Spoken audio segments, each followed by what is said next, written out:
It's alright. Oh my god!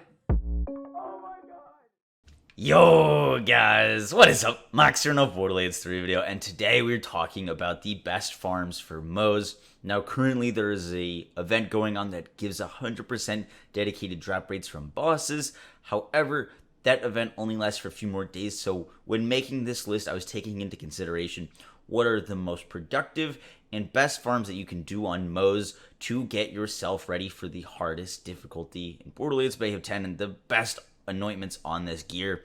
If you guys enjoyed the video, I do appreciate you leaving a like, dropping a comment, and hitting that subscribe button. It does help me out a lot. And with that, guys, let's get right into it. So the first farm on this list is going to be farming for what I believe to be the single best weapon you can use on Moze. Now that is the Flipper. The Flipper is a Maliwan SMG that does absurd damage on Moze, synergizes super well with short fuse, Skagden, Moze's fire rate bonuses. You never have to reload with it. It works so well with the Blastmaster. It truly is, like, you could argue, the only weapon you really need on Moze. Now this thing is currently dropping on every single kill, meaning that every single kill you will get a Flipper from the Minesweeper. Now to get this weapon, you just want to come to the very beginning of the Blood Sun Canyon in DLC 3, take your first right, and you will be at the Minesweeper.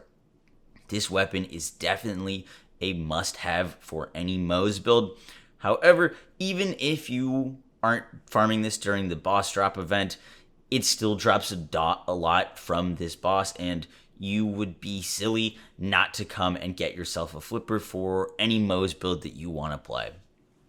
The next farm on this list is going to be farming King Nashor over in the Ambermire for the Blastmaster class mod. Now, the Blastmaster is my personal favorite Moze class mod, and I think one of the absolute best for her.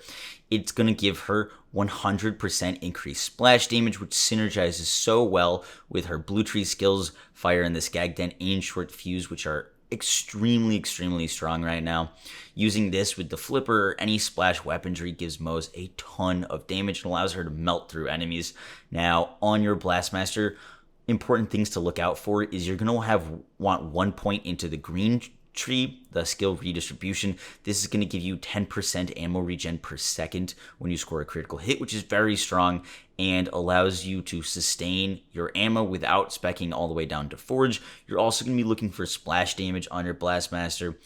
You're going to be mainly going for splash damage, and splash damage is going to work so well on this thing. So make sure you're getting redistribution and splash damage on your Blastmaster, and then any other bonuses you want. This farm is relatively easy. Just a quick walk over to King Nashor from this spawn point, and you guys can get yourself one of the best class mods in the game for Moze. Definitely recommend you guys do this. The next farm that I'm going to be recommending is farming Rachel the Anointed over at the Cathedral of the Twin Gods for an auto idol. Now, the auto idol is an awesome option for Moze. Currently, Moze at Mayhem 10 does a ton of damage and has no issues killing enemies. What she does have issues, though, with is survivability. The auto idol is going to give you health regen or a percentage of your max health whenever you kill an enemy, and at the rate that Moze kills enemies, you can basically survive off of just using this auto idol. Now, the auto idol is a dedicated drop here, but the auto idol is a suffix, meaning that you could roll any random prefix on this. Now, what I recommend for a prefix is the Last Stand with the auto idol. Last Stand auto idol is going to give you invulnerability when you drop below 50% of your max health. Pair that with an auto idol so that you can get right back up, and you are going to get yourself a very awesome tool for Moze that'll give you a ton of survivability. And if you don't want to lose any damage, make sure you're looking out for area of effect damage on your Last Stand auto idol. Honestly, it's a great artifact for all the classes, but Moze particularly takes advantage of it with her crazy high damage right now, and you're definitely going to want to get yourself one of these relics. Our next weapon or item on this list is going to be the Gargoyle dropping in Blood Sun Canyon from Dick and Goyle. Now, this is a dedicated drop, meaning that currently if you farm it, you will get it every single drop, but if you wait till afterwards, you'll get it fairly often. Now, this weapon, I'm going to be honest, I've been kind of sleeping on. I started using it more on my Amara, and then I gave it to my Moze, and this thing has become my dedicated takedown weapon for bosses like Wotan, for Scourge, the Valkyries. It is so strong, and it only comes in corrosive, but even though it only comes in corrosive and shreds any corrosive boss in the game, it works very well with Moze and Fire in the Skagden and all of her fire attributes, giving you fire and corrosive damage on every single shot. This thing tears through enemies and also works with Moze's skill click to give it 60% increased damage. Now, the anointment you're going to be looking out for on this thing is 200 splash. 200 splash and a ×3 I would consider the god roll. However, if you're going to use this thing more for mobbing and don't want to jump in and out of Iron Bear, consecutive hits is also good, but I mainly use this thing as a super high burst damage pistol with splash. I jump out of my Iron Bear and just shred everything. Definitely get yourself one of these weapons for Moze. It is very strong. The next farm is going to be farming Archer Row in Meridian Metroplex for the Minesweeper. Now, the Minesweeper is easily Moze's highest damage class mod and her best class mod for bossing. Now, the Minesweeper works in a way that when you score a critical hit, you have a chance to drop a Minesweeper nade.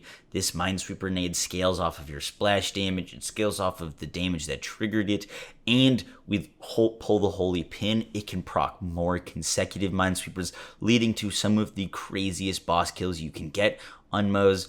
Now, this thing makes anything good because of being able to chain Minesweepers, so even if your setup isn't great, you're going to be able to decimate bosses with Moze, and that's why I can't recommend this class mod enough.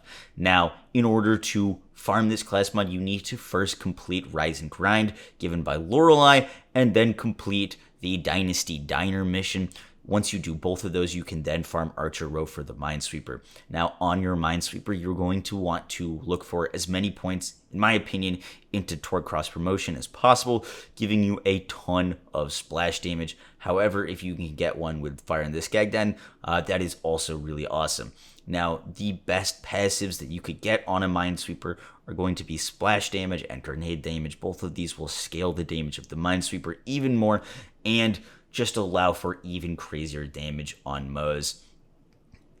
This class mod, honestly, took me a little bit of time, even with the dedicated drops to get, but it's definitely worth your time. Just getting a Minesweeper alone will increase the damage that you can do against bosses a ton, but if you can get a great rolled one, you're going to be using it for a really long time, and just increases Moze's overall damage output. It works for mobbing as well, but I really do prefer using the Minesweeper on Moze for bossing.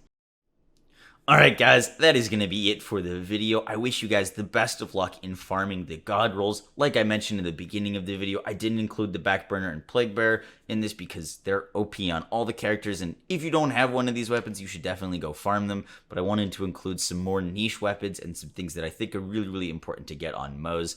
If you guys enjoyed the video, be sure to drop a like, comment, and subscribe, and I'll catch y'all in the next one. Peace!